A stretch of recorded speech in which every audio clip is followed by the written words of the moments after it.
Hello everyone. आज की class में बच्चों देखेंगे हम डिविडेंड का chapter. So it is chapter 8 of CA inter law. CA inter law का चैप्टर 8 देखने वाले हैं।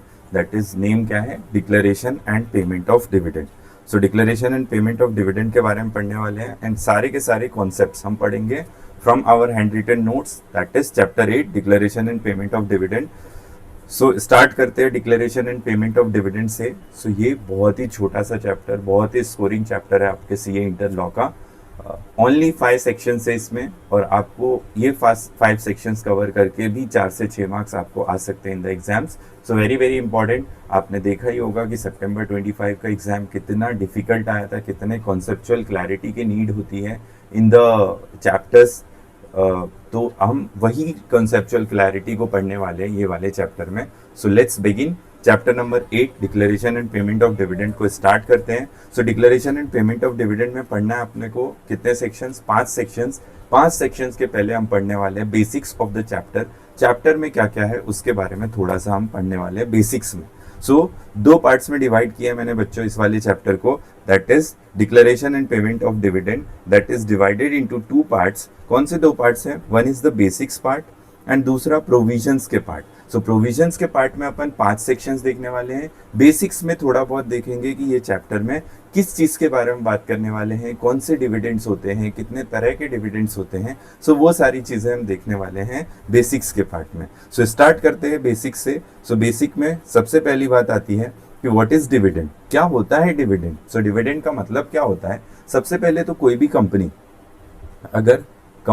कंपनी अगर कुछ भी प्रॉफिट कमाती है, सो उस प्रॉफिट का कुछ हिस्सा उस प्रॉफिट का कुछ हिस्सा। सो अगर कोई भी कंपनी ने प्रॉफिट कमाया तो प्रॉफिट के करेगी 2 parts. One will be retained earning, एक को बोलते हैं रिटेन्ड अर्निंग, अपने पास में रखेगी और उससे खुद को ग्रो करेगी। One is retained earning. और रिटेन्ड अर्निंग के बाद जो पार्ट आता है जो डिस्ट्रीब्यूट किया जाता है किसको? शेयर होल्डर्स को, that is called as dividend. तो डिविडेंड होता क्या है? सबसे पहले डिविडेंड का मतलब क्या होता है? प्रॉफिट होता है कंपनी को, कंपनी के पी&एल में से प्रॉफिट आएगा। वो पी&एल के प्रॉफिट को या तो खुद के पास रखेंगे for the further growth of the company या फिर अपने शेयर होल्डर्स को डिस्ट्रीब्यूट कर देंगे। वो चीज़ कहलाती है डिविडेंड। सो जो profit, part of the profit which is distributed to the shareholders, that is called dividend. So dividend का मतलब हमने समझा, क्या समझा? Part of profit which is not retained by company but it's distributed among the shareholders in the proportion of their capital, that is called dividend. So dividend का मतलब समझा? वो part of the profit जो हम खुद के पास retain नहीं करते, जो कंपनी खुद के पास रिटेन नहीं करती, अपने शेयर होल्डर्स को डिस्ट्रीब्यूट कर देती है, that is called dividend. Now some important things. सबसे पहले डिविडेंड डिक्लेयर करना और डिविडेंड रिकमेंड करना, these 2 are the different things. Dividend recommend करना मतलब बोर्ड ऑफ डायरेक्टर्स मीटिंग बुलाते हैं और मीटिंग में डिस्कस करते हैं कि डिविडेंड डिस्ट्रीब्यूट करे कि नहीं करे। सो दैट इज कॉल्ड डिविडेंड का रिकमेंडेशन कि डिविडेंड को डिस्ट्रीब्यूट करना है कि नहीं। उसके बाद वो चीज़ चली जाती है किसके पास में? शेयर होल्डर्स के पास में। एंड शेयर होल्डर्स पे डिसाइड करते हैं कि डिविडेंड को डिक्लेयर करना है या नहीं। So one is recommendation, one is declaration. So recommendation कौन करेगा? Board of directors. डिक्लेरेशन कौन करेगा? So that is share holders. So सबसे पहले हमें क्या पढ़ना है? Dividend is recommended by board of director in the board's report and approved by share holders in AGM. So it is board meeting में क्या होता है? बोर्ड मीटिंग में रिकमेंडेशन होता है, देन शेयर होल्डर्स का जब मीटिंग होता है तो उसमें अप्रूवल होता है of this dividend. Now dividend क्या लायबिलिटी होती है? क्या कंपनी की लायबिलिटी है डिविडेंड? नो, कंपनी की लायबिलिटी नहीं है dividend, it is appropriation of profits. So what we can say it is not a liability until and unless it is declared, not recommended, until and unless it is declared. So dividend is not a liability unless it is declared by shareholder. आपने किसी को वादा कर दिया कि मैं ये पैसे आपको देने वाला हूँ, then it becomes your liability कि आपको वो पैसे वापस करने हैं या वो पैसे देने हैं, तो then that will become your liability. So same way अगर एक बार डिक्लेयर कर देती है कंपनी, तो उसने वादा कर दिया कंपनी ने कि हम शेयर होल्डर्स को पैसे देने वाले हैं, then it becomes the liability of the company. Now declaration of dividend हमने क्या पढ़ा अभी? रिकमेंडेशन होगा। सबसे पहले क्या होगा? रिकमेंडेशन। सो डिविडेंड जब डिस्ट्रीब्यूट होता है तो दो स्टेप्स होते हैं, वन इज रिकमेंडेशन, कौन करेगा recommendation, so it is done by board of directors, and दूसरा कौन सा स्टेप होता है, सो दूसरा step is called as declaration, दूसरा step is called as declaration, and ये डिक्लेरेशन कौन करता है, so this declaration is done by share holders. Now question ये अराइज होता है कि जो बोर्ड ऑफ डायरेक्टर्स ने जो डिविडेंड को डिक्लेयर किया, जो बोर्ड ऑफ डायरेक्टर्स ने डिविडेंड को डिक्लेयर किया, जो बोर्ड ऑफ डायरेक्टर्स ने डिविडेंड को रिकमेंड किया, सो रिकमेंड किया, मान लेते हैं रिकमेंड किया 8%, क्या शेयर होल्डर्स इसको डिक्लेयर कर सकते हैं एट द रेट ऑफ 10%? क्या ये पॉसिबल है? सो लॉ बोलती है ऐसा पॉसिबल नहीं है, दिस इज नॉट पॉसिबल, बट क्या 8% की जगह 7% शेयर होल्डर्स डिक्लेयर कर सकते हैं? Yes, this is possible. So समझा क्या कि कम रेट पॉसिबल है, ज्यादा रेट क्या पॉसिबल है? No, that is not possible. So यहाँ पे क्या बोलते हैं, declaration of dividend by the company at the rate higher than the rate recommended by board of directors is not permitted. Now dividend declare करेंगे तो क्या face value पे करेंगे या मार्केट वैल्यू पे करेंगे? सो that is the question. Dividend जब declare करेंगे तो फेस वैल्यू की मार्केट वैल्यू, सपोज रिलायंस के शेयर्स है, नाउ रिलायंस के शेयर्स आर सेलिंग ऑन ₹2000, तो क्या 2000 अगर रिलायंस ने डिविडेंड डिक्लेयर किया 10%, तो क्या 2000 का 10% ₹200 हर किसी को डिविडेंड देगी, या 10% ऑन फेस वैल्यू, जो ₹10 फेस वैल्यू होगी उस पर डिविडेंड देगी? सो एक बात बच्चों याद रखना, dividend is declared on the face value and not on the market value. So dividend कौन से वैल्यू पे होगा? फेस वैल्यू पे डिक्लेयर किया जाएगा and not on the market value. Now बच्चों, व्हाट इज डिविडेंड का डेफिनेशन? डिविडेंड का मीनिंग हमने समझा, दैट इज जनरल मीनिंग क्या, कि जो प्रॉफिट, डिविडेंड वो होता है जो प्रॉफिट रिटेन नहीं करके डिस्ट्रीब्यूट कर दिया जाता है to the shareholders, that is called dividend. Now dividend के डेफिनेशन पे आएंगे, बहुत बेकार सा डेफिनेशन लिखा हुआ है in the section 2 clause 35 that is dividend means dividend includes interim dividend. Dividend includes interim dividend, मतलब डिविडेंड बहुत तरह के होते होंगे, तभी इन्होंने बोला इंक्लूसिव डेफिनेशन है कि डिविडेंड में इंटरिम डिविडेंड भी आएगा। मतलब जब भी डिविडेंड लिखा होगा ऑन दिस चैप्टर तो हमें दो डिविडेंड्स के बारे में समझना पड़ेगा, one is called as final dividend, one is interim dividend. So dividend word से लिखा हुआ तो क्या समझेंगे, this is talking about both the dividends, interim dividend और फाइनल डिविडेंड, दोनों के बारे में बात कर रहा है। नाउ आगे बढ़ते हैं, कितने तरह के होते हैं डिविडेंड? बहुत तरह के होते हैं डिविडेंड। बहुत तरह का मतलब क्या, बेस्ड ऑन टाइम। टाइम में क्या बोला, टाइम में बोले दो तरह के होते हैं डिविडेंड, इंटरिम डिविडेंड और फाइनल डिविडेंड, डिटेल में पढ़ने वाले। बेस्ड ऑन नेचर, नेचर मतलब इक्विटी शेयर्स होते हैं, क्या उसके भी डिविडेंड होते हैं? यस। प्रेफरेंस शेयर होते हैं, क्या उसके भी डिविडेंड होते हैं? यस, प्रेफरेंस शेयर्स के भी डिविडेंड होते हैं।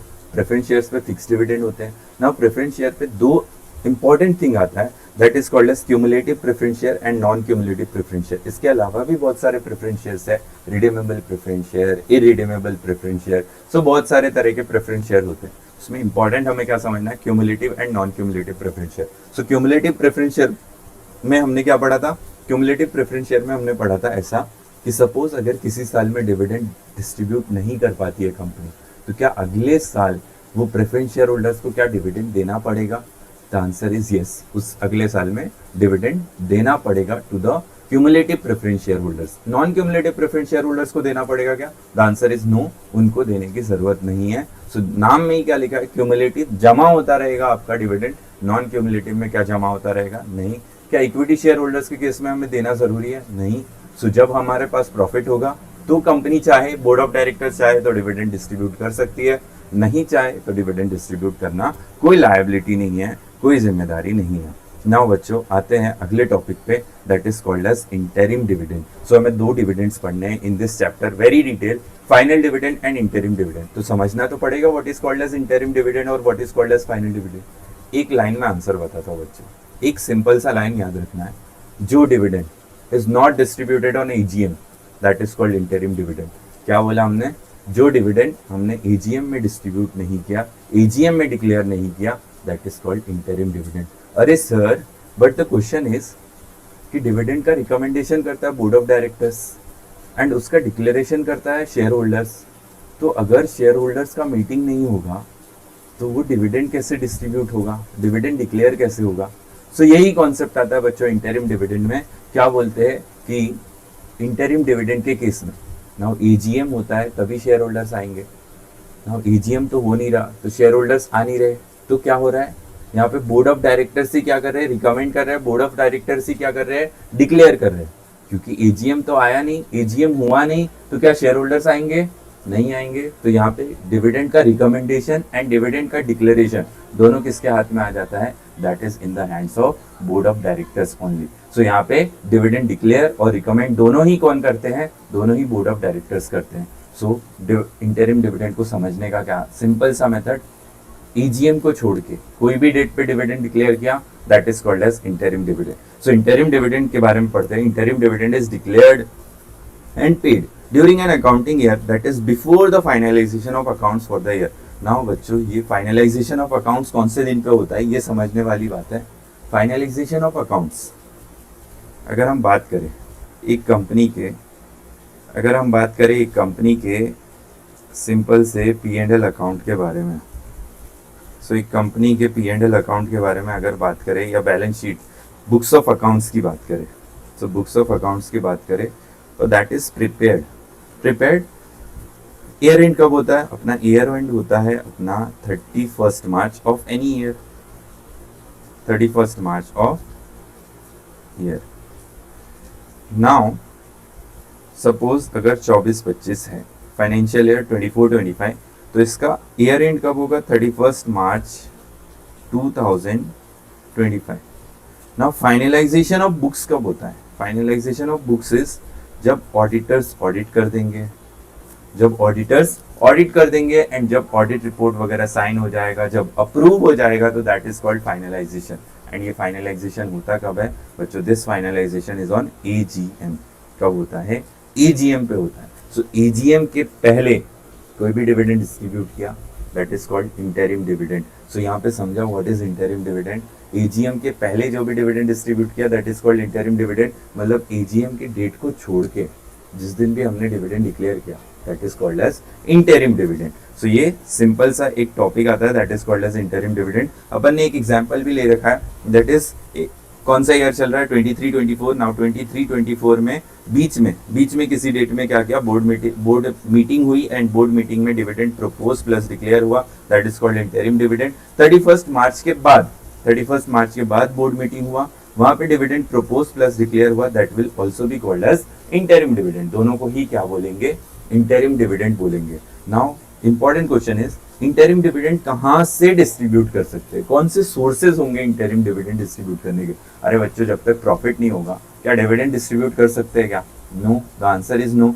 सो प्रॉफिट तो कमाना पड़ेगा बच्चों, प्रॉफिट कमाएंगे तभी डिविडेंड को डिस्ट्रीब्यूट कर सकते हैं। सो सबसे पहले डिविडेंड का सोर्सेस, ये जो पे करने वाले शेयर होल्डर्स को, क्या खुद के पास पैसा होना चाहिए कंपनी के पास, तो कंपनी के पास पैसा होगा तभी डिविडेंड डिस्ट्रीब्यूट कर सकते हैं। सो ये पैसा कहाँ से आएगा, सो पैसा कहाँ से आएगा बच्चों, यहाँ पे बोलते हैं बच्चों कि 3 सोर्सेस है। क्या है, 3 सोर्सेस है। कौन से सोर्सेस है, सबसे पहले जिस साल का डिविडेंड डिस्ट्रीब्यूट कर रहे हैं वो साल के प्रॉफिट को यूज कर लो, या फिर नेक्स्ट ईयर के प्रीसीडिंग क्वार्टर को यूज कर लो, we will take example, easily समझ में आ जाएगा। या फिर out of surplus in P&L account, मतलब फ्री रिजर्व्स में कुछ पैसे बचे होंगे ना, उसको यूज कर लो। सो यहाँ पे एक एग्जांपल है बच्चों, दिस इज 1 अप्रैल 2023 से लेके 31 मार्च 24, दैट इज 23-24 फाइनेंशियल ईयर की बात कर रहे हैं। और उसका डिविडेंड कब प्रपोज एंड डिक्लेयर हुआ, that is proposed and declare on 15/7/2024। Now इसके कौन से सोर्सेज हो सकते हैं, कहाँ से हम डिविडेंड डिस्ट्रीब्यूट कर सकते हैं। सो पहले पॉइंट पे आते हैं बच्चों, पहला पॉइंट क्या बोला था, that is profit of the financial year for which such dividend is sought to be declared. कौन सी ईयर का डिविडेंड डिस्ट्रीब्यूट करें, 23-24, तो 23-24 का प्रॉफिट क्या कर सकते हैं, यूज कर सकते हैं। दूसरे केस में preceding quarter of next financial year, preceding quarter of next financial year मतलब 24-25 का क्या फर्स्ट क्वार्टर कहलाता है, the answer is yes. So first quarter of 24-25 वहां से भी क्या कर सकते हैं, डिविडेंड डिस्ट्रीब्यूट कर सकते हैं। या फिर out of surplus in P&L account, out of surplus in P&L account का मतलब क्या है, प्रीवियस ईयर्स में कुछ प्रॉफिट्स पड़े होंगे कुछ तो प्रॉफिट्स पड़े होंगे, सो उसको यूज कर लो। सो ये क्या कहलाता है बच्चों, out of surplus in P&L account. So यहाँ पे क्या देखा, profits of the financial year of 23-24, profits of financial year of 24-25 up to first quarter and surplus in P&L account. Now बच्चों द क्वेश्चन इज, अगर आपके पास वो साल में प्रॉफिट नहीं, सपोज 23-24 का डिविडेंड डिस्ट्रीब्यूट कर रहे थे, 23-24 में अपने पास प्रॉफिट ही नहीं है, तो क्या डिविडेंड डिस्ट्रीब्यूट कर सकते हैं? The answer is yes, dividend distribute कर सकते हैं, बट द पॉइंट इज, अगर आपको डिविडेंड डिस्ट्रीब्यूट करना है तो आपका प्रीवियस 3 फाइनेंशियल ईयर के एवरेज प्रॉफिट से ज्यादा आप डिविडेंड डिस्ट्रीब्यूट नहीं कर सकते। कितना डिविडेंड डिस्ट्रीब्यूट कर सकते हैं? प्रीवियस 3 फाइनेंशियल ईयर का जो डिविडेंड रेट रहा होगा उसका एवरेज 3 फाइनेंशियल ईयर से ज्यादा डिविडेंड डिस्ट्रीब्यूट नहीं कर सकते। सो अगर इन case of loss up to the quarter preceding date of declaration of interim dividend, then the rate of interim dividend shall not exceed average dividend declared in immediately preceding 3 financial year. Just taking an example, financial year कौन सा है? 23-24। Financial year 23-24 में loss हुआ पहले quarter में 80 crore, second quarter 20 crore, third quarter 40 crore. Suppose the dividend declaration date is 15 January 2024। ये date पे हम क्या कर रहे हैं? डिविडेंड डिक्लेयर कर रहे हैं। तो क्या 23-24 का डिविडेंड बच्चों हम डिक्लेयर कर सकते हैं? The answer is yes, declare तो कर सकते हैं, बट डिक्लेयर करने के पहले क्या लॉस में चल रही है कंपनी? अरे सर बट यहाँ पे तो प्रॉफिट है। सो हमें क्या देखना है बच्चों? Up to the last quarter 40 + 20 - 80 कितना है? दिस इज -20 करोड़। क्या लॉस में है company? The answer is yes, loss में है। तो कितना डिविडेंड डिस्ट्रीब्यूट कर सकती है? Average of 3 preceding financial year जितना डिविडेंड डिस्ट्रीब्यूट किया रहेगा वो एवरेज के हिसाब से हम डिविडेंड को क्या कर सकते हैं? डिस्ट्रीब्यूट कर सकते हैं। नाउ इसके बाद सिंपल सी एक बात लिखी बच्चों, जो प्रोविजंस, इंटरिम डिविडेंड के provisions will be different and final dividend के provisions will be different, but एक बात आगे लिखी है कि बाकी के सारी प्रोविजंस जो फाइनल डिविडेंड पे एप्लीकेबल होगी वही किस पे एप्लीकेबल होगी? इंटरिम डिविडेंड पे भी एप्लीकेबल होगी। Now coming to section number, आप आते हैं बच्चों सेक्शन पे, that is section 123 declaration of dividend. Now declaration of dividend के बारे में अगर बात करें तो किसके बारे में बात कर रहे होंगे? This is declaration of dividend. Dividend हमने 2 तरह के पढ़े, interim dividend, final dividend. Now interim dividend का डिक्लेरेशन देख लिया कि क्या क्या सोर्सेज हो सकते हैं। Now we are coming to final dividend. So final dividend में क्या बोलते हैं बच्चों? फाइनल डिविडेंड के भी कुछ सोर्सेज हैं, वो सोर्सेज से ही आप क्या कर सकते हैं? फाइनल डिविडेंड को डिस्ट्रीब्यूट कर सकते हैं। नाउ ये सोर्सेज कौन से? So first sources out of the profits of current year. So जिस साल का आप डिविडेंड डिस्ट्रीब्यूट कर रहे हैं, सपोज डिविडेंड डिस्ट्रीब्यूशन कब होगा? सो फाइनल डिविडेंड डिस्ट्रीब्यूट कब होता है? So final dividend is distributed on AGM। So suppose 23-24 is the financial year. So अगर 23-24 is the financial year, I am taking the example here. So suppose 23-24 is the financial year, यहाँ पे अपना होता है ये 31 मार्च 24 खत्म। सो यहाँ से कितने दिन? AGM के डेट, यहाँ से AGM का date, we are assuming AGM का डेट इज 30 सितंबर 2024। सो ये डेट पे क्या, ये डेट पे हमारा डिविडेंड डिक्लेयर हो रहा है क्या? The answer is yes. So ये डेट पे हमारा क्या हो रहा है? डिविडेंड डिक्लेयर हो रहा है। सो ये डेट पे डिक्लेयर हो रहा है, तो कौन से ईयर का प्रॉफिट यूज कर सकते हैं? सो हम कह सकते हैं ऐसा कि 23-24 का profit we can use. The answer is yes, 23-24 का प्रॉफिट क्या हम यूज कर सकते हैं? ये वाला प्रॉफिट क्या यूज कर सकते हैं? द आंसर इज यस, ये वाला प्रॉफिट अपन क्या कर सकते हैं? यूज कर सकते हैं। नाउ द क्वेश्चन इज, एक चीज बोली बच्चों, आफ्टर प्रोवाइडिंग डेप्रिसिएशन। क्या बोला? आफ्टर प्रोवाइडिंग डेप्रिसिएशन, मतलब डेप्रिसिएशन के बाद जो प्रॉफिट बचता है वो प्रॉफिट को आप यूज कर सकते हो for the declaration of dividend. But sir ऐसा क्यों? सो द क्वेश्चन यहाँ पे क्या होता है, सपोज एक कंपनी ने 100 करोड़ का प्रॉफिट कमाया, उसमें 20 करोड़ का क्या था? डेप्रिसिएशन भी था। तो क्या कंपनी के पास कैश में 120 करोड़ रहे होंगे? आंसर इज यस, क्योंकि डेप्रिसिएशन जो होता है वो that is non cash expense. तो 120 करोड़ का क्या रहा होगा बच्चों? 120 करोड़ का उनके पास में क्या रहा होगा? 120 करोड़ के पास कैश रहा होगा। तो क्या वो पूरे कैश को डिस्ट्रीब्यूट कर सकते हैं? The answer is no. So यहाँ पे क्लैरिफिकेशन के लिए क्या बोला? आफ्टर प्रोवाइडिंग डेप्रिसिएशन, डेप्रिसिएशन को आपको हटाना पड़ेगा, उसके बाद जो प्रॉफिट बचेगा that profit we can use for the distribution of dividend. Now ये पहली चीज थी। सेकंड चीज क्या है? सेकंड चीज is, first is current year का प्रॉफिट यूज कर लो, या फिर प्रीवियस ईयर का जो प्रॉफिट्स होंगे वो यूज कर लो। प्रीवियस ईयर के प्रॉफिट्स में क्या यूज कर सकते हैं, that is P&L and free reserves. P&L and free reserves में जो प्रॉफिट पड़े होंगे क्या उसको यूज कर सकते हैं, यस उसको यूज कर सकते हैं। अगेन आपके पास कैश ज्यादा होगा, बट क्या वो प्रॉफिट्स को, क्या वो कैश को यूज कर सकते हैं, नो, वो प्रॉफिट्स यूज कर सकते हैं आफ्टर प्रोवाइडिंग फॉर डेप्रिसिएशन। तीसरी चीज क्या आती है, आउट ऑफ बोथ।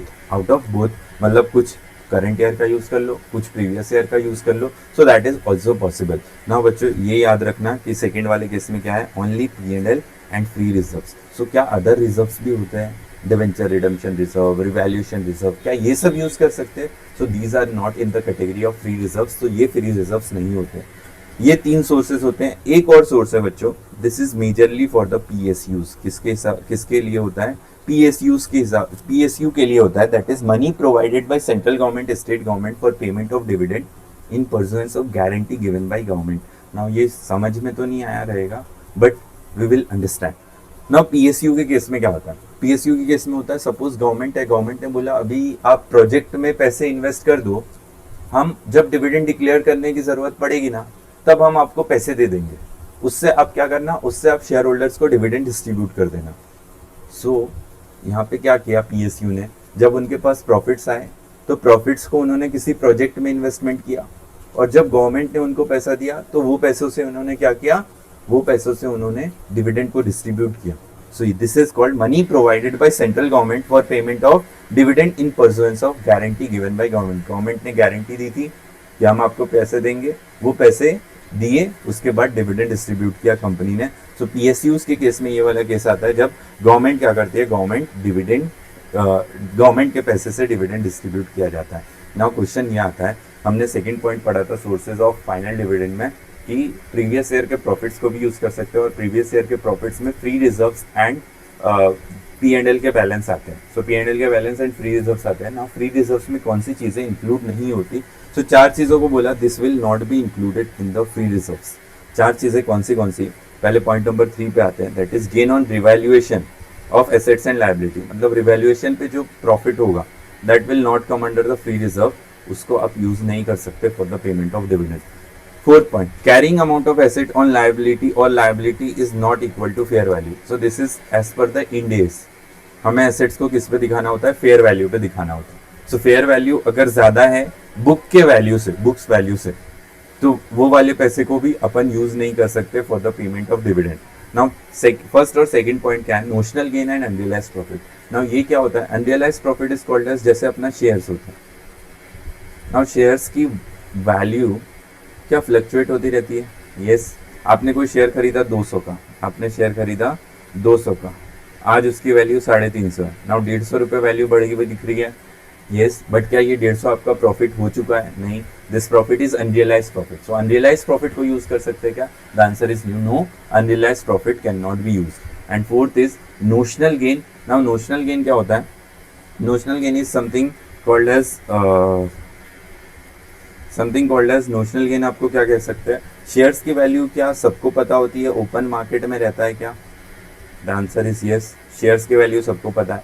बट एक मान लेते हैं एक जमीन है, एकदम रूरल एरिया में एक ज़मीन है ना, उसका value you can not, open market में उसका वैल्यू नहीं है, ओपन मार्केट में उसकी वैल्यूज़ कहीं पे भी अवेलेबल नहीं है ना। आपने अंदाज़ा लगाया कि हमने ये ज़मीन खरीदा था 1 करोड़ का, नाउ ये ज़मीन की वैल्यू हो गई होगी 3 करोड़, आपने क्या लगाया, सिर्फ अंदाज़ा लगाया। तो this will be called as notional gain. जब ओपन मार्केट में वैल्यू प्रोवाइडेड नहीं होती है तो that is called notional gain, जब ओपन मार्केट में वैल्यू प्रोवाइडेड होती है तो that is called unrealised profit.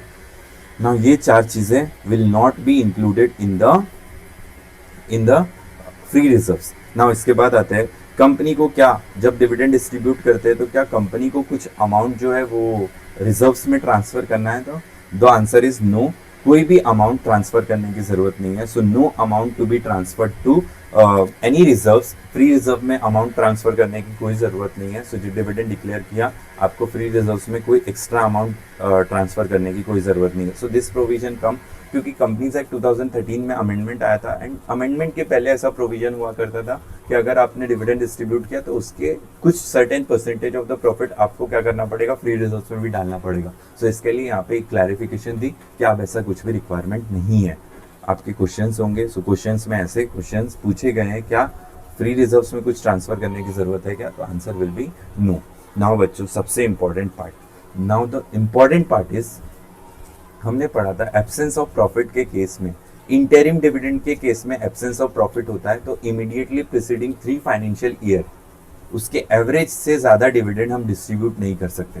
But अगर यही इनसफिशिएंट प्रॉफिट हो फाइनल डिविडेंड के केस में, यही इनसफिशिएंट प्रॉफिट हो, यही एब्सेंस ऑफ प्रॉफिट या फिर इनएडिक्वेट प्रॉफिट, एब्सेंस ऑफ प्रॉफिट मतलब लॉस हो, या फिर इनएडिक्वेट प्रॉफिट मतलब आपको 30 करोड़ का डिविडेंड देना है बट आपके पास 15 करोड़ रुपए ही प्रॉफिट है, और दैट इज कॉल्ड इनएडिक्वेट प्रॉफिट। ना आपके पास करंट ईयर में प्रॉफिट नहीं है तो क्या इसका मतलब आप जो है डिविडेंड डिस्ट्रीब्यूट नहीं कर सकते क्या? The answer is no. The answer is कि आप डिविडेंड तो डिस्ट्रीब्यूट कर सकते हैं, क्योंकि हमने क्या पढ़ा सोर्सेज में हमने पढ़ा कि करंट ईयर का भी प्रॉफिट यूज कर सकते हैं, प्रीवियस ईयर का भी प्रॉफिट यूज कर सकते हैं, दोनों प्रॉफिट्स यूज कर सकते हैं। तो जब लॉ ने बोला कि प्रीवियस ईयर के प्रॉफिट्स यूज कर सकते हैं तो कर सकते हैं ना। नाउ इसके लिए एक कंडीशन बनाई है कि आप कर तो सकते हैं, डिविडेंड डिस्ट्रीब्यूट तो कर सकते हैं अगर आपका लॉस हुआ है, बट वो डिविडेंड डिस्ट्रीब्यूट करने के लिए बच्चों रूल 3 को फॉलो करना पड़ेगा। एंड रूल 3 में बोला है 4 कंडीशंस, ये 4 कंडीशंस को फॉलो करके आप डिविडेंड डिस्ट्रीब्यूट कर सकते हैं इन case of absence of profit और इनएडिक्वेट प्रॉफिट। नाउ ये 4 चीजें क्या है, फटाफट एक एक करके कवर करते हैं। पहली चीज सेम टू सेम जो इंटरिम डिविडेंड के केस में हुआ करती थी वही फाइनल डिविडेंड के केस में भी है कि इमीडिएटली प्रीसीडिंग 3 फाइनेंशियल ईयर से ज्यादा रेट ऑफ डिविडेंड नहीं हो सकता। बट बच्चों अगर ऐसा आ जाए क्वेश्चन कि किसी कंपनी ने तो 3 साल में कोई डिविडेंड ही डिस्ट्रीब्यूट नहीं किया, तो उसके केस में क्या ये एप्लीकेबल होगा? The answer is no. 3 साल में अगर आपके कंपनी ने कोई भी डिविडेंड डिस्ट्रीब्यूट नहीं किया तो क्या ये provision will be applicable? The answer is no. जब डिविडेंड ही डिस्ट्रीब्यूट नहीं किया तो एवरेज कहां से निकालेंगे बच्चों? सो पहले केस में दिस इज नॉट पॉसिबल। अगर किसी भी प्रीवियस फाइनेंशियल ईयर में अगर डिविडेंड डिस्ट्रीब्यूटेड नहीं है। Now second third fourth condition पे आना बच्चों। सेकंड कंडीशन क्या बोलता है? मैक्सिमम विड्रॉल कितना होना चाहिए, मतलब डिविडेंड डिस्ट्रीब्यूट करने के लिए आप पैसा निकालोगे ना, वो पैसा कितना होना चाहिए? That is 10% of paid up share capital and free reserve, दोनों का 10% से ज्यादा नहीं होना चाहिए। नाउ जितना आपने डिविडेंड निकाला, जितना आपने पैसा निकाला, विड्रॉल किया, वो विड्रॉल को पहले आपको लॉसेस को सेट ऑफ करने पड़ेंगे बच्चों। ये डिविडेंड डिस्ट्रीब्यूट कब हो रहा है? व्हेन देयर इज कंपनी में क्या है, लॉस है या फिर इनसफिशिएंट प्रॉफिट है, इनसफिशिएंट प्रॉफिट है। सो वो दोनों केसेस में क्या हो रहा है बच्चों? वो दोनों केसेस में अपन डिविडेंड को डिस्ट्रीब्यूट करने की कोशिश कर रहे हैं। सो अगर लॉस है तो लॉस को पहले विड्रॉल से क्या करना पड़ेगा? सेट ऑफ करना पड़ेगा। नाउ लास्ट कंडीशन क्या है? Last condition is after withdraw जितना किया उसके बाद आपके बैलेंस रहना चाहिए in reserve should be minimum 15% of paid up share capital in latest audited balance sheet. आते हैं बच्चों न्यूमेरिकल पे, the answer will be clear. सबसे पहले एक एग्जांपल है, paid up share capital is 10 crore, free reserve is 50 crore, loss is 40 lakhs, average is 25% of dividend. Now क्या loss हो रहा है क्या? The answer is yes. ये साल में तो सर लॉस है, सो लॉस है तो क्या डिविडेंड डिस्ट्रीब्यूट कर सकते हैं? यस, डिविडेंड डिस्ट्रीब्यूट कर सकते हैं, बट कौन सी कंडीशन माननी पड़ेगी? रूल 3 की कंडीशन माननी पड़ेगी। So company wants to declare 20% dividend. पहला केस, डिविडेंड कितना डिक्लेयर करना चाहते हैं? 2 करोड़ डिविडेंड डिक्लेयर करना चाहते हैं। पहला कंडीशन देखेंगे, एवरेज रेट ऑफ डिविडेंड कितना था? 25%। हम कितना डिक्लेयर कर रहे हैं? 20%। तो क्या कंडीशन फुलफिल है? Yes, the condition is fulfilled. Second condition, 10% of क्या निकालना था? Paid up share capital plus free reserve निकालना था सर, इससे ज़्यादा विड्रॉ नहीं कर सकते सर। सो यहाँ पे पेड अप शेयर कैपिटल कितना? 10 करोड़, फ्री रिजर्व कितना? 50 करोड़। सो 60 करोड़ का कितना? 10% निकाल सकते हैं। तो सर कितना हो जाएगा? 6 करोड़ हो जाएगा। नाउ कंडीशन 3 क्या बोला? लॉस को सेट ऑफ करना पड़ेगा। सो 6 करोड़ में से 40 लाख को क्या करना पड़ेगा? सेट ऑफ करना पड़ेगा। तो कितना हुआ? मैक्सिमम कितना विड्रॉ कर सकते हैं? 5.6 करोड़। नाउ बैलेंस इन रिजर्व्स कितना बचना चाहिए? रिजर्व्स में अपने पास कितना बैलेंस है? सो फ्री रिजर्व्स अपने पास कितना है? 50 करोड़। एटलीस्ट कितना बचना चाहिए? So at least it should be 15% of, कितना था बच्चों? 15% of paid up share capital in the latest audited balance sheet. 15% of paid up share capital कितना आएगा बच्चों? सो 15% of paid up share capital will be कितना आ जाएगा? It will be 1.5 crore. 10 crore का 15% 1.5 करोड़। क्या हमारे रिजर्व्स में आफ्टर विड्रॉल क्या रिजर्व्स में 1.5 करोड़ बचता है क्या? सो यहाँ पे क्या आता है, बैलेंस इन रिजर्व 50 करोड़ है, दिस इज रिजर्व्स बैलेंस। नाउ ये 2 करोड़ कहाँ से आया? दिस 2 करोड़ पहले हम समझ लेते हैं। 2 करोड़ क्या डिविडेंड डिस्ट्रीब्यूट करना चाहती थी कंपनी? यस, डिविडेंड कितना डिस्ट्रीब्यूट करना चाहती थी? 2 करोड़ डिस्ट्रीब्यूट करना चाहती थी। सो 2 करोड़ को क्या करेंगे, लेस करेंगे, क्योंकि इतना ही विड्रॉ करने वाली है कंपनी। नाउ इसके बाद कितना बचा? 48 करोड़ बचा। कितना बचा? 48 करोड़ बचा। नाउ ये 48 करोड़ क्या 1.5 करोड़ से ज़्यादा है? The answer is yes. तो क्या कंडीशन फुलफिल हो गई? यस, कंडीशन फुलफिल हो गई। हाँ बच्चों, सबसे ज़्यादा इंपॉर्टेंट चीज़, ये 2 करोड़ आया कहाँ से? सो ये बात ध्यान में रखना। एकदम एक सिंपल सा ट्रिक बताता हूँ बच्चों। कंडीशन नंबर 3, कंडीशन नंबर 1 और जितना कंपनी डिस्ट्रीब्यूट करना चाहती है उसका विच एवर इज लोअर लेना, विच एवर इज लोअर लेना, और बच्चों देखना कि क्या आ रहा है आंसर, और वही आपका यहाँ पे क्या आएगा, लोएस्ट ऑफ 3। लोएस्ट ऑफ 3 कौन से? Condition number 3, condition number 1 and जितना कंपनी डिस्ट्रीब्यूट करना चाहती है उतना। सो वो तीनों का लोएस्ट आपको देखना है बच्चों, वो तीनों का लोएस्ट आपको देखना है बच्चों। नाउ ये हो गया अपना रूल 3 के कंडीशन, सबसे ज़्यादा इंपॉर्टेंट पार्ट खत्म। नाउ यहाँ से एकदम सिंपल सी चीज़ें बोलिए बच्चों। एक बार अमाउंट अगर क्या हो जाता है, डिक्लेयर हो जाता है, तो डिक्लेयर होने के बाद बच्चों आप उसको, कंपनी को वो पैसा के कहीं भी यूज़ करने को नहीं दे सकते। सो उसके बाद क्या बोला गया बच्चों, उसको सेपरेट अकाउंट में डालना पड़ेगा with in 5 days of declaration. Now dividend किसको डिस्ट्रीब्यूट करेंगे बच्चों? डिविडेंड किसको डिस्ट्रीब्यूट किया जा सकता है? सो या तो रजिस्टर्ड शेयर होल्डर को, या फिर उसके ऑर्डर पे किसी और को। उसने बोला मेरी वाइफ को ट्रांसफर कर दो, उसने बोला मेरे भाई को ट्रांसफर कर दो, सो उसके ऑर्डर पे किसी और को, या फिर उसके बैंकर को। उसका बैंकर मतलब आपका SBI में अकाउंट है, आपके SBI के अकाउंट में क्या कर देंगे, डिविडेंड ट्रांसफर कर देंगे। सो ये सिंपल सी चीज है। Mode of payment of dividend, payment कैसे किया जा सकता है डिविडेंड का? कंपनी डिविडेंड देगी या तो चेक, कैश में, या चेक में, या online banking channel, net banking वगैरह, या फिर डिविडेंड वारंट के थ्रू। डिविडेंड वारंट क्या होता है बच्चों? It is similar to cheque only, but आप क्या कर सकते हैं, कंपनी जो है एक डिविडेंड वारंट देगी और आप कंपनी के पास में जाके उसको इन कैश करा सकते हैं। तो जैसे चेक के केस में होता है, बैंक के पास जाके क्या करा सकते हैं, इन कैश करा सकते हैं, वैसे डिविडेंड वारंट आपको कंपनी दे दी और आप कंपनी के पास में जाके क्या कर सकते हैं, उसको इन कैश करा सकते हैं। तो that is called dividend warrant. क्या डिविडेंड जो है काइंड में दिया जा सकता है क्या? सपोज मुकेश अंबानी की शादी हुई थी, सॉरी मुकेश अंबानी के बेटे अनंत अंबानी की शादी हुई थी। नाउ अनंत अंबानी की शादी बहुत बड़ी धूमधाम से शादी हुई थी। नाउ बच्चों उस केस में अगर कोई रिलायंस का शेयर होल्डर है और रिलायंस के शेयर होल्डर को बोला जाए मतलब कि आप डिविडेंड मत लो, आप हमारे यहाँ पे शादी में आके खाना खा लेना, क्या ये पॉसिबल है क्या? The answer is no, this is not possible. So dividend can not be paid in kind. Now बच्चों एक कंपनी ऐसी है जिसने सेक्शन 73 और 74 को कंप्लाई नहीं किया, तो वो कंपनी जो है ना, that company cannot pay the dividend. Section 73 is acceptance of deposits. So deposits के related है बच्चों, acceptance of deposit and prohibition वाले cases में can not be taken. Now बच्चों डिपॉजिट्स के केस में, डिपॉजिट्स में आपने डिपॉजिट्स के सेक्शन 73 74 को कंप्लाई नहीं किया तो you can not declare the dividend, you can not पे द डिविडेंड। पॉइंट नंबर 9 क्या बोलता है बच्चों? Point number 9 is very simple. क्या बोलता है? सेक्शन 8 कंपनी है वो प्रोहिबिटेड है from paying any dividend to its members, because इनका पर्पस क्या होता है? इनका पर्पस होता है जो भी प्रॉफिट होगा उसको प्रमोशन ऑफ देयर ऑब्जेक्ट्स में यूज करेंगे, और that is promotion of objects में यूज करेंगे and not to be declared to members. Nidhi company के केस में एक छोटी सी बात बोली है बच्चों, just read it and go through it, not so important. बच्चों आते हैं सेक्शन नंबर 124 पे, that is called as unpaid dividend account. क्या? Unpaid dividend account. उड़ा क्या बोलेंगे इसको? उड़ा में क्या होता है बच्चों? डिविडेंड डिक्लेयर किया, कितने दिनों में डिविडेंड डिक्लेयर किया। नाउ डिविडेंड डिक्लेरेशन से विद इन 30 days में क्या होना चाहिए? पे हो जाना चाहिए।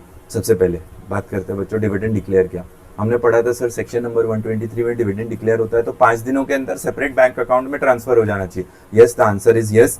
डिविडेंड जैसे ही डिक्लेयर हुआ 5 दिन के अंदर कहाँ हो जाना चाहिए? 5 दिन के अंदर सेपरेट बैंक अकाउंट में ट्रांसफर हो जाना चाहिए। ना वहां से 5 दिन से अंदर 25 दिन के बाद with in 25 days dividend declare होने के पेमेंट भी हो जाना चाहिए। अगर बच्चों कंपनी ने पेमेंट नहीं किया, डिविडेंड डिक्लेरेशन से 30 दिन के अंदर पेमेंट नहीं किया, तो उस केस में क्या होगा? अगर पेमेंट नहीं करते हैं बच्चों तो विद इन एक बार पेमेंट नहीं किया तो उसके बाद 7 दिनों के अंदर वो डिविडेंड को क्या करना है, वो डिविडेंड को आपको डिपॉजिट कर देना है टू द अनपेड और unclaim dividend account.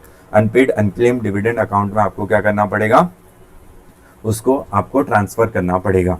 Now this is, आपको एक बार अनपेड अनक्लेम डिविडेंड अकाउंट में आपने ट्रांसफर कर दिया, उसके विद इन 90 डेज में आपको क्या करना है, विद इन 90 डेज में एक स्टेटमेंट बनानी है जिसमें नाम, आपको नेम देना पड़ेगा, लास्ट नोन एड्रेस देना पड़ेगा, अनपेड डिविडेंड अकाउंट में जितना अमाउंट है वो तीनों चीज़ों का डिटेल देना पड़ेगा, स्टेटमेंट देना पड़ेगा, एंड वो स्टेटमेंट को 2 जगह पे आपको प्लेस करना पड़ेगा, that is website of the company and website approved by government for this purpose. अगर 7 साल तक अनपेड डिविडेंड अकाउंट में पैसा पड़ा रहा, डिविडेंड का अमाउंट पड़ा रहा, तो after expiry of 7 years from the date of transfer वो अनपेड डिविडेंड अकाउंट के जो पैसे है वो कहाँ चला जाएगा, IEPF में चला जाएगा, 125 में चला जाएगा बच्चों, 125 में चला जाएगा, जो कि हम आगे पढ़ने वाले हैं। नाउ अगर कोई कंपनी है, अगर कोई कंपनी है अनपेड डिविडेंड अकाउंट को फॉलो नहीं करती, 7 दिन के अंदर पैसे ट्रांसफर नहीं करती, तो उस केस में क्या लग जाएगा बच्चों, पेनल्टी लग जाएगा। पैसे किसके थे बच्चों, पैसे शेयर होल्डर्स के थे, यूज कर रही है कंपनी, तो उस केस में क्या लग जाएगा, पेनल्टी लग जाएगा। Continuing default 500 per day, maximum it can go to 10 lakh rupees. Officer in default के केस में 25,000, continuing 100 per day and maximum it can go to 2 lakh rupees. Now बच्चों कोई पर्सन है जो जिसका पैसा अनपेड डिविडेंड अकाउंट में, क्या अनपेड डिविडेंड अकाउंट से पैसे को वापस लिया जा सकता है क्या? The answer is yes. 7 साल तक अनपेड डिविडेंड अकाउंट में रहेगा क्या पैसा? यस। सो वो 7 साल में कोई बंदा, कोई पर्सन क्या कंपनी के पास जाके बोल सकता है कि मेरे को वो पैसे वापस चाहिए? The answer is yes. And उसके बाद क्या कंपनी उसको पैसे वापस करेगी? Answer is yes. So company उसको पैसे वापस कर देगी। ना बच्चों ये क्या बोलता है, अगर कंपनी को 7 डेज के अंदर, विद इन 30 डेज क्या कर देना, पेमेंट कर देना। अगर 30 डेज में पेमेंट नहीं करते तो 7 डेज में क्या करना है, अनपेड डिविडेंड अकाउंट में ट्रांसफर करना है। अगर 7 डेज में UDA में ट्रांसफर नहीं करते तो कंपनी को क्या देना पड़ेगा, इंटरेस्ट भी देना पड़ेगा, और वो इंटरेस्ट भी अनपेड डिविडेंड अकाउंट में ट्रांसफर करना पड़ेगा। नाउ 7 साल तक अगर अनपेड डिविडेंड अकाउंट में रह गया, क्या UDA में रह गया बच्चों डिविडेंड का पैसा, तो वो डिविडेंड का पैसा किसके पास चला जाता है? That is go to IPF। किसके पास चला जाता है? IPF के पास। सो IPF के पास जाएगा। IPF क्या बदले में देगी? IPF एक रिसीट देगी कि हाँ हमारे पास में पैसे आ चुके हैं। So company shall send a statement containing the detail of such transfer to IPF authority and in turn the authority shall issue a receipt to the company as evidence of such transfer. अगर बच्चों 7 साल तक UDA में पैसा रहता है तो वो कहाँ चला जाता है? That is transfer to IPF। मान लेते हैं बच्चों 1st year, 2nd year, 3rd year, 4th year, 5th year तक अनपेड रहा, 6th ईयर में वो शेयर होल्डर ने पैसे लिए, फिर 7th ईयर से अनपेड रहा, तो क्या ये वाला पैसा भी UDA में जाएगा? The answer is no. यहाँ पे क्या बोलते हैं बच्चों, कंसेक्यूटिव 7 क्या होने चाहिए, कंसेक्यूटिव ईयर होना चाहिए, तभी वो पैसा अनपेड डिविडेंड अकाउंट से IPF में जाएगा। Now any claimant of shares so entitled to IPF shall be entitled to reclaim the transferred shares from IPF के पास में जो पैसे चले गए, जो शेयर्स चले गए, क्या वो शेयर्स को कोई जो पर्सन है, जो शेयर होल्डर है, क्या वो उसको क्लेम कर सकता है? The answer is yes, claim कर सकता है। नाउ बच्चों सेक्शन नंबर 124 होता है खत्म। Now we will move to section number 126, 125 बाद में पढ़ेंगे बच्चों, पहले आते हैं सेक्शन 126 पे। सेक्शन 126 बहुत बड़ा सेक्शन है बच्चों, नाम बहुत बड़ा है बट काम बहुत छोटा है। नाम क्या है? नाम में हमने इसको शॉर्ट में कर दिया बच्चों, transfer of shares. Transfer of shares क्या बोलना चाहता है बच्चों? A एक पर्सन है, B is a second person. A अपना शेयर ट्रांसफर करना चाहता है B को, उसके लिए उसको करना पड़ेगा बच्चों SH4 शेयर सर्टिफिकेट ट्रांसफर करना पड़ेगा। नाउ अगर जब ट्रांसफर हो रहा है शेयर, उस टाइम पे अगर रजिस्ट्रेशन पेंडिंग है, B के नाम पे अभी तक रजिस्ट्रेशन नहीं हुआ है, एक A ने किसको ट्रांसफर किया? B को। B के नाम पे अभी तक शेयर ट्रांसफर नहीं हुआ है, तो इस केस में क्या, registration of transfer is pending. बीच में अगर कंपनी डिविडेंड डिक्लेयर करती है तो डिविडेंड किसको मिलेगा? A को, B को, या किसी को भी नहीं। Understood? What is the circumstance? Now जो भी डिविडेंड डिक्लेयर होता है वो कहाँ चला जाता है बच्चों? अगर रजिस्ट्रेशन इज पेंडिंग तो वो यूडीए में चला जाएगा। कहाँ पे चला जाएगा? यूडीए में चला जाएगा। But there is one exception, अगर ट्रांसफर करने के पहले, ए ने ट्रांसफर करने के पहले अगर इंस्ट्रक्शन दे दी होती किसको? कंपनी को। कंपनी को अगर इंस्ट्रक्शन दे दी होती कि ये पैसा आप बी को दे देना, तो क्या बी को मिल जाता है ये पैसा? The answer is yes, B को देन पैसा मिल जाता। सपोज अगर रजिस्ट्रेशन इज पेंडिंग और उस केस में अगर कोई बोनस शेयर इशू होता है या राइट ऑफर इशू होता है, राइट इशू होता है, तो उस केस में क्या किया जाएगा? It shall be kept in abeyance. Abeyance मतलब इसको होल्ड पे रख दिया जाएगा बच्चों, इसको होल्ड पे रख दिया जाएगा। Is the answer is the 126 clear transfer of shares. क्या बात करता है बच्चों? सिंपल सा, अगर एक बंदा दूसरे बंदे को ट्रांसफर कर रहा है, ट्रांसफरर अगर ट्रांसफरी को ट्रांसफर कर रहा है, तो उस केस में रजिस्ट्रेशन अगर पेंडिंग है, तो अगर रजिस्ट्रेशन पेंडिंग है तो वो डिविडेंड किसको मिलेंगे बच्चों? इस केस के बारे में बात करता है section number 126। Now will move to section number 127। अगर डिविडेंड डिक्लेयर हुआ तो उसको क्या पेमेंट करना चाहिए था? क्या शेयर होल्डर्स को विद इन 30 डेज में पेमेंट करना चाहिए था?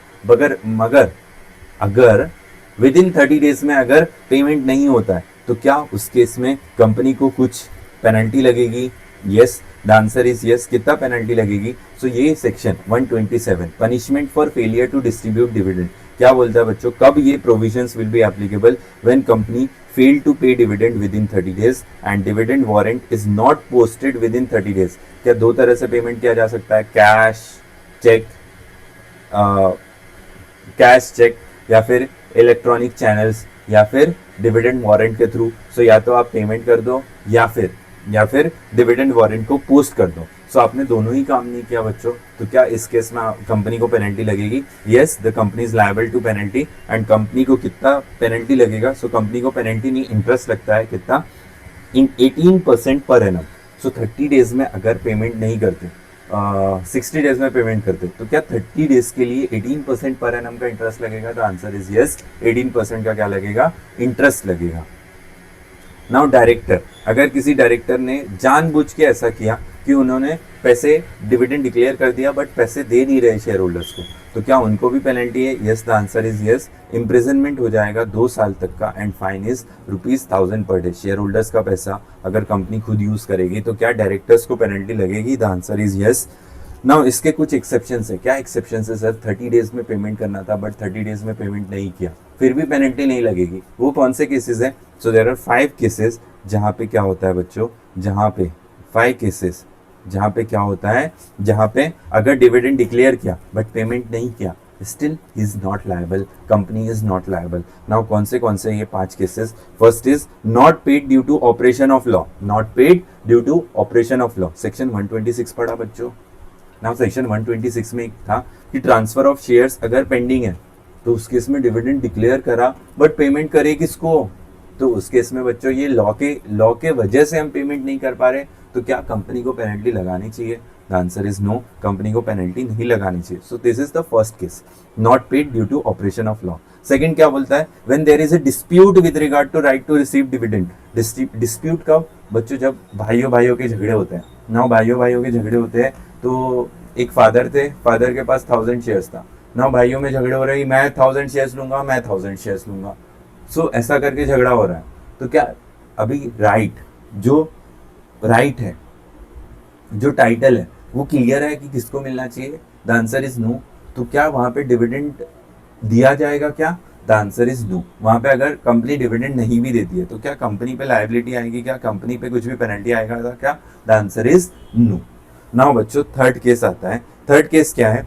When share holder has given instruction to the company, company ने कंप्लाई नहीं किया वो इंस्ट्रक्शन को, कंपनी कंप्लाई नहीं कर पाई वो इंस्ट्रक्शन को, और कंपनी ने अगर इंटीमेट कर दिया टू द शेयर होल्डर, तो फिर कंपनी पे लायबिलिटी नहीं आएगी। जैसे सपोज एक एग्जांपल, आप शेयर होल्डर है, आपने बोला कंपनी को मुझे डिविडेंड चाहिए बट डिविडेंड मेरे SBI के अकाउंट में आ जाना चाहिए।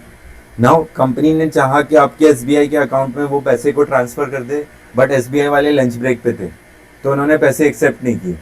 नाउ कंपनी ने आपको बता दी कि हमने तो ट्राई किया था कि SBI के अकाउंट में आपके पैसे डाल दे, बट वो पैसे डाल नहीं पाए क्योंकि SBI में क्या चल रहा था? SBI में लंच ब्रेक चल रहा था। तो क्या कंपनी को पेनल्टी लगेगी? The answer is no. Now बच्चों ये एक सरकाज़म वाला एग्जांपल है, सिंपल सा एग्जांपल बोले तो मान लेते हैं आपका बैंक अकाउंट था, आपके बैंक अकाउंट में पैसे ट्रांसफर करने गए, बट आपका बैंक अकाउंट फ्रीज था, आपका बैंक अकाउंट फ्रीज था, और कंपनी ने आपको बता दिया कि आपका बैंक अकाउंट तो फ्रीज है, तो हम कैसे पैसे ट्रांसफर करें? तो क्या इसमें कंपनी की गलती है? The answer is no. तो कंपनी को पेनल्टी देनी पड़ेगी क्या? The answer is no. And fourth case क्या आता है बच्चों? When there is no fault of company. No fault of company का मतलब क्या?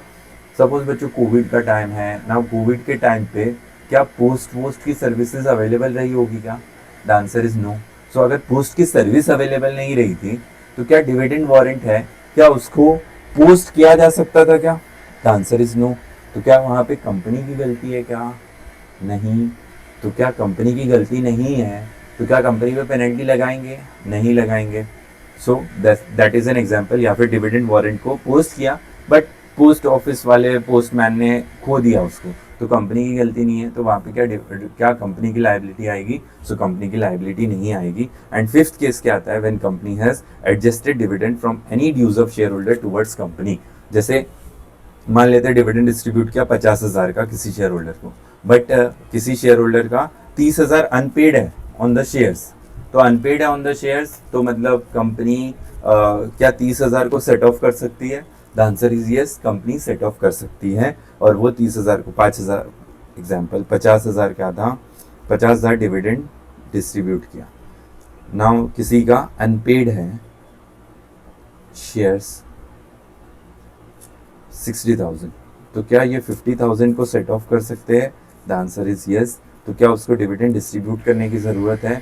Answer is no, dividend distribute करने की जरूरत नहीं है। अगर डिविडेंड डिस्ट्रीब्यूट नहीं करेंगे, अगर डिविडेंड डिस्ट्रीब्यूट नहीं करेंगे तो क्या उस केस में कंपनी को पेनल्टी आएगी? आंसर इज नो, कंपनी को कोई भी पेनल्टी नहीं आएगी। सो दिस इज सेक्शन नंबर 126। एक और चीज निधि कंपनी के बारे में बोली है कि अगर निधि कंपनी के केस में 100 रुपए से कम का डिविडेंड है, क्या है? 100 रुपए से कम का डिविडेंड है, तो अगर उसका नोटिस अगर डाल देते हैं बच्चों और न्यूज़पेपर में बता देते हैं, तो दैट इज सफिशिएंट कंप्लायंस। उसमें पेमेंट करने की जरूरत नहीं है। निधि कंपनी के केस में आप आओ पैसे लेके जाओ। सो अगर नोटिस दे दिया बच्चों 3 महीने पहले और पब्लिक नोटिस इशू कर दिया, तो उस केस में पेमेंट करने की जरूरत नहीं है। In case of Nidhi company not so important बच्चों। ये था अपना कौन सा? Section number 127, punishment for failure to distribute dividend.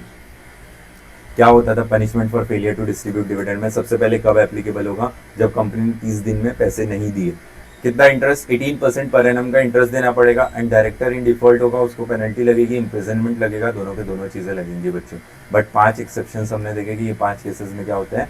Dividend अगर डिस्ट्रीब्यूट नहीं भी किया तो क्या होता है? डिविडेंड डिस्ट्रीब्यूट नहीं भी किया तो भी क्या कंपनी पे पेनल्टी लगेगी? The answer is no, company पे पेनल्टी नहीं लगेगी। एंड लास्ट पार्ट पे आता है बच्चों section number 125, that is called as IEPF. क्या बोलता है? IEPF that is investor education and protection fund.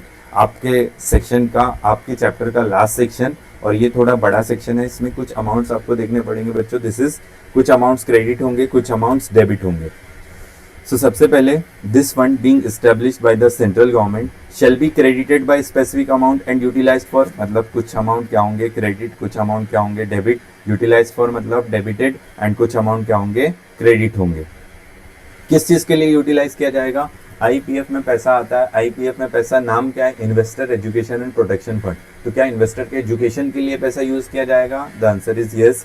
So refund of unclaimed and unpaid amount and promotion of investors awareness, protection of the interest of investors. So IPF कुछ funds क्या होंगे? Inflow that is credit, कुछ funds क्या होंगे? Utilize that is debit. तो कहाँ कौन कौन से फंड्स आने वाले हैं बच्चों? सबसे पहले ग्रांट्स बाय सीजी, सीजी ने कुछ पैसा दिया। डोनेशन बाय सीजी से state government, other institution. Amount lying in unpaid dividend account from under section 124 of this act. UDA से 7 साल में अगर पैसे नहीं होते अनपेड डिविडेंड अकाउंट में, 7 साल अगर किसी ने क्लेम नहीं किया तो वो पैसे कहाँ चले जाते हैं? आईपीएफ में चले जाते हैं। Amount lying in the general revenue account of central government, this is general revenue account. क्या बोलता है बच्चों? प्रीवियस एक्ट में जो अनपेड डिविडेंड अकाउंट था, प्रीवियस एक्ट में जो अनपेड डिविडेंड अकाउंट था, क्या उसका पैसा, यूडीए का पैसा, क्या वो भी आ जाएगा आईपीएफ में? The answer is yes. Amount lying in IPF under companies act 1956, previous act में क्या था? कुछ आईपीएफ में पैसा था, वो भी पैसा कहाँ जाएगा, आईपीएफ में, करंट आईपीएफ में। Income receive through investment of funds, जितने पैसे आए उसको आपने इन्वेस्ट किया, वो पैसों से कुछ पैसे आए तो वो भी कहाँ चला जाएगा, आईपीएफ में। अमाउंट रिसीव थ्रू डिसगॉर्जमेंट और डिस्पोजल ऑफ सिक्योरिटीज। सो ये कौन सा केस होता है बच्चों, जब कोई फेक नाम से जो है कोई शेयर्स खरीद लेता है तो वो शेयर्स को अथॉरिटी क्या करती है, सीज कर लेती है। तो वो सीज क्या हुआ, जो शेयर्स होता है वो किसके पास चला जाता है, आईपीएफ के पास चला जाता है। So in case of application of fictitious multiple names, so वो पैसे को कहाँ पे क्या लिया जाता है, वो पैसे को आईपीएफ में ट्रांसफर कर दिया जाता है। मेच्योर डिबेंचर मेच्योर हो गए बच्चों, लेने वाला पैसा था वही चल बसा, तो वो पैसे कहाँ चले जाएंगे, आईपीएफ में। जिसका कोई नहीं उसका आईपीएफ। इंटरेस्ट ऑन डिबेंचर, उस डिबेंचर पे इंटरेस्ट आया। Mature deposit, interest on deposit. Application money, interest on application money. Redemption of preference share. Sale proceeds from sale of fractional shares, bonus shares, merger, amalgamation. So इस case में क्या होता है बच्चों, कुछ फ्रैक्शनल शेयर्स हो जाते हैं। जैसे आपके पास 3 शेयर्स है, गवर्नमेंट कंपनी ने अनाउंस किया, आपको 1:3 क्या मिलेगा, 1:3 आपको बोनस शेयर्स मिलेंगे ना। 1:3 क्या बोनस शेयर है, मतलब हर 3 शेयर पे आपको क्या मिलेगा, एक बोनस शेयर मिलेगा। आपके पास 10 शेयर थे तो आपको 3 क्या मिलेगा बच्चों, फुल शेयर्स मिलेंगे। और 0.33 का क्या होगा, फ्रैक्शनल शेयर्स, यस या नो। सो फ्रैक्शनल शेयर्स होंगे ना। फ्रैक्शनल शेयर्स को क्या कर देगी बच्चों, फ्रैक्शनल शेयर्स को कंपनी आईपीएफ में ट्रांसफर कर देगी। तो बोनस शेयर्स, मर्जर, अमालगामेशन के केस में क्या होगा, this fractional shares will be transfer to IPF. या फिर एनी अदर अमाउंट, कुछ और अमाउंट्स भी हो सकते हैं जो कि कहाँ ट्रांसफर हो जाए, आईपीएफ में ट्रांसफर हो जाए। नाउ आगे चलते हैं बच्चों, आगे क्या बोलता है, आगे बोलता है यूटिलाइजेशन कहाँ कहाँ पे कर सकते हैं। So towards education, awareness and promotion of investors, refund of mature deposit, debenture, interest, application money. जो पैसे हमने लिए थे वो पैसे का हकदार जो है वो आ गया तो क्या उसको पैसे वापस कर देंगे, the answer is yes. Refund of disgorge amount under section 38। सो यहाँ पे 38 में हमने क्या किया था, डिस्गॉर्जमेंट किया था अगर किसी ने गलत नाम पे पैसे लिए थे। और ये केस में क्या कर रहे, रिफंड कर रहे अगर उसने प्रूव कर दिया कि मैंने गुड फेथ में पैसा लिया था, गुड फेथ में शेयर्स लिए थे तो। Expenses of class suit, expenses of class suit मतलब मान लेते डिवेंचर होल्डर से, डिवेंचर होल्डर को कंपनी जो है इंटरेस्ट पे नहीं कर रही कंपनी, तो क्या डिवेंचर होल्डर्स जो है वो स्यू करेंगे कंपनी को, यस। एक पर्टिकुलर क्लास, क्या पर्टिकुलर क्लास वो स्यू कर रही है क्या कंपनी को, yes, the answer is yes. तो अगर स्यू कर रही है तो क्या वो स्यू करने के लिए एक्सपेंसेस चाहिए, यस। तो वो कहाँ से दिया जाएगा बच्चों, ये दिया जाएगा, this is to be given through IPF and any other purpose. किसी और पर्पस के लिए भी आईपीएफ से यूज किया जा सकता है बच्चों। जहाँ पे स्टार लगा है बच्चों, that is if unpaid and unclaimed for 7 years, तो फिर वो कहाँ चला जाता है, आईपीएफ में। नाउ आईपीएफ जो होती है उसको कोई अथॉरिटी चाहिए टू मैनेज। नाउ वो अथॉरिटी में कौन कौन होते हैं बच्चों, कॉन्स्टिट्यूशन, कौन से लोग फॉर्म करते हैं वो authority. So an authority for administration of the fund consisting of, मतलब जो आईपीएफ में इतना पैसा पड़ा हुआ क्या उसको मैनेज करने के लिए कुछ लोग चाहिए क्या। सो एक टीम होती है बच्चों, टीम होती है। टीम कितने लोगों की, सो ये 8 लोग होते हैं टीम में। कौन कौन से, चेयरपर्सन, अदर मेंबर 6 जो कि 7 मेंबर्स तक हो सकते हैं, एंड एक सीईओ होगा जो कि मीटिंग कंडक्ट करेगा। So he is the convener of the authority. So total 8 लोग। चेयरपर्सन कौन होता है बच्चों, ex officio of secretary MCA. जो सेक्रेटरी ऑफ एमसीए होता है ना, उसके वजह से उसके पास ऑटोमेटिक पावर आ जाती है कि वो आईपीएफ का भी क्या बन जाएगा, चेयरपर्सन बन जाएगा। So chairperson, 6 member and a CEO who shall be the convener of the authority. Administration of fund, जो फंड आया, जो फंड है उसको एडमिनिस्ट्रेशन करना, उसको मैनेज करना किसका काम है, अथॉरिटी का काम है। सो अथॉरिटी क्या करेगी, shall administer the fund, maintain separate account and record in relation to the fund, मतलब अकाउंट्स वगैरह बनाएगी। The accounts and record shall maintain in form prescribed by CG after consultation with CAG. So CAG and CAG मिलके बताएंगे कि accounts कैसे maintain करना है। सो वैसे करके अकाउंट्स कौन मेंटेन करेगी, दैट इज अथॉरिटी, वैसे करके अकाउंट्स को मेंटेन करेगी। नाउ ये जितने भी फंड है, ये फंड का क्या करना है, ऑडिट करना है। नाउ ऑडिट कौन करेगी, audit will be done by C and AG, and audited account कहाँ पे चला जाएगा, forwarded annually by the authority to CG. Now audit होने के बाद में किसके पास चला जाएगा, सीजी के पास में। उसके बाद अकाउंट्स बनाने के बाद में क्या बनाना पड़ेगा, एनुअल रिपोर्ट। सो एनुअल रिपोर्ट प्रिपेयर करेगी अथॉरिटी, एंड ये एनुअल रिपोर्ट पूरे साल के बारे में बताएगा कि पूरे साल में कहाँ से कितने फंड्स आए और कहाँ पे हमने यूज किए। नाउ ये एनुअल रिपोर्ट भी किसके पास में जाएगा, सेंट्रल गवर्नमेंट के पास में। जैसे हमारा अकाउंट्स किया था सीजी के पास में, वैसे ये एनुअल रिपोर्ट भी किसके पास में जाएगा, सीजी के पास में। And this annual report and audited accounts किसके पास में जाएंगे, before each house of parliament. मतलब ईच हाउस ऑफ पार्लियामेंट मतलब वो अपना लोकसभा एंड राज्यसभा, वहां पे क्या होगा बच्चों, वहां पे पब्लिश किया जाएगा। वहां पे क्या किया जाएगा, पब्लिश किया जाएगा। एंड यहाँ पे होता है अपना चैप्टर खत्म, दैट इज डिविडेंड का चैप्टर इज फिनिश। सो हमने क्या पढ़ा बच्चों, स्टार्टिंग सेक्शन 125 जो है IPF, that is more of A theoretical, आपको बच्चों पढ़ना पड़ेगा। सो हमने कहाँ से स्टार्ट किया था, declaration and payment of dividend, that is chapter number 8। 123 से लेके 127 तक सेक्शन है, 5 सेक्शन है। 123 is declaration of dividend, 124 is unpaid dividend account, 125 is IEPF, 126 is transfer of shares, and 127 is punishment for failure to distribute dividend. So that's it for the day. A very thank you to all of you. And if अगर आपने ये chapter देखा होगा तो please do subscribe, and आपको ऐसे ही और भी कंटेंट्स देखने को मिलेंगे बच्चों। आई एम जस्ट ट्राइंग कि आपको पूरा का पूरा लॉ, आपका पूरा सीए इंटर का लॉ आपको कवर करवा के दूं with the minimum time, with my hand written notes, very simplified, बहुत सिंप्लीफाइड हैंड रिटन नोट्स है बच्चों। आपको मैं अरेंज करता हूँ बच्चों, ये आपको नोट्स भी आपको प्रोवाइड कर सकूँ किसी भी मीन्स से, आइदर टेलीग्राम के थ्रू या कैसे भी करके। अगर आपको ये नोट्स चाहिए बच्चों, अगर आपको ये नोट्स चाहिए तो please do comment in the comment section, I will provide the notes to you. And thanks a lot, that's it for the day. मिलते हैं बच्चों आगे की नेक्स्ट क्लास में।